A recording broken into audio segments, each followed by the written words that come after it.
Hello everyone, Miss Fisher here. I asked you to watch this video so that we could talk a little bit about the themes so far in the novel. And this page gives you four that it wants you to look at specifically. Education, prejudice, femininity, and growing up. And so if we take a look at this first one, there's a place for your notes and there's a place for some key quotations that I'm going to give you. The first one it talks about is education.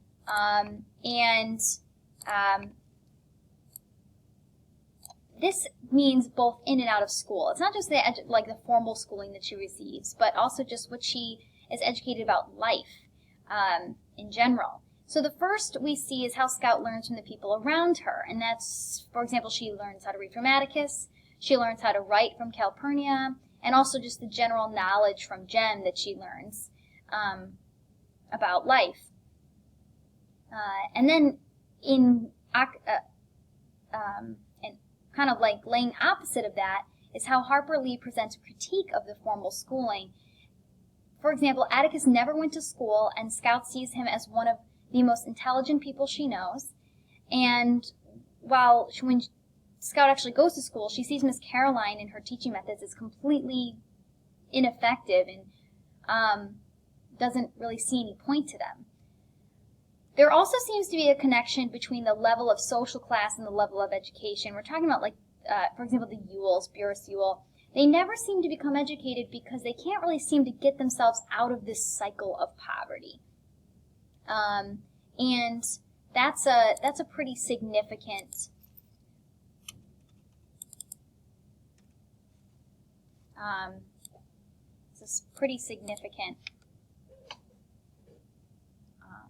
theme. Sorry, I'm getting distracted. Anyway, key quotations in support of this education as one of the themes that we're talking about.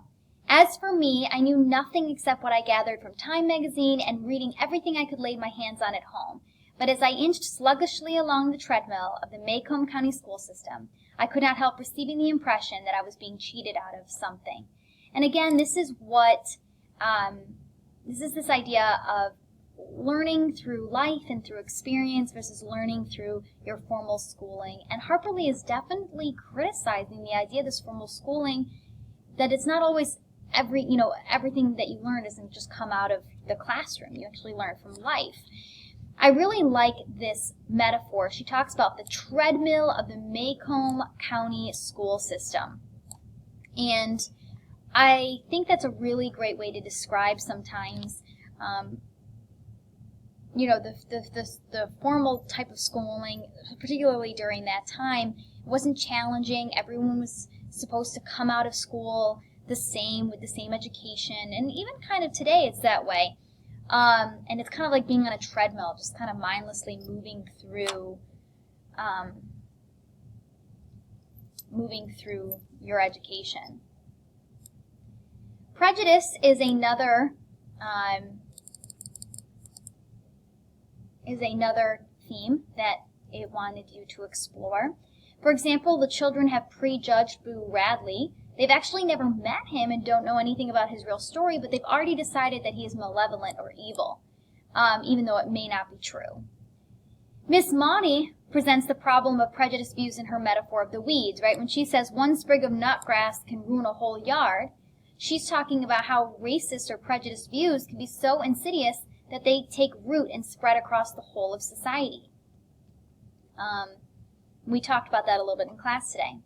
Atticus tries to teach Scout to not prejudge her teacher, Miss Caroline, but rather to first try and imagine things from her perspective. And this is when Atticus says those very important lines: you never really understand a person until you consider things from his point of view, until you climb into his skin and walk around in it. And this is what we call, and I think everyone knows, what we call empathy, right?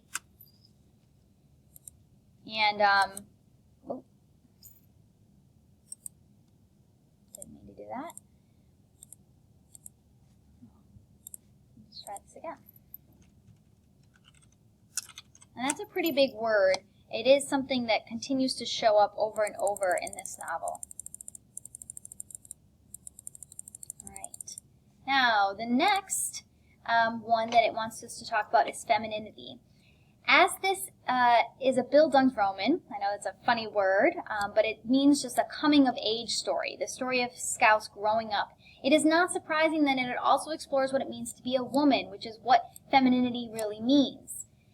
Scout doesn't have a mother, so she learns about femininity from the women around her. And Lee presents different types of women in Scout's life that teaches her about how to be a woman, or what it means to be a woman during this time. For example, we have Calpurnia, we have Miss Maudie, we have Miss Stephanie, and then later on in the novel, you haven't met these characters yet, but her Aunt Alexandra comes and teaches her a little bit about what it means to be a woman during the 1930s in Southern America, United States, and Mrs. DuBose is another character that we will get to see a little bit later on.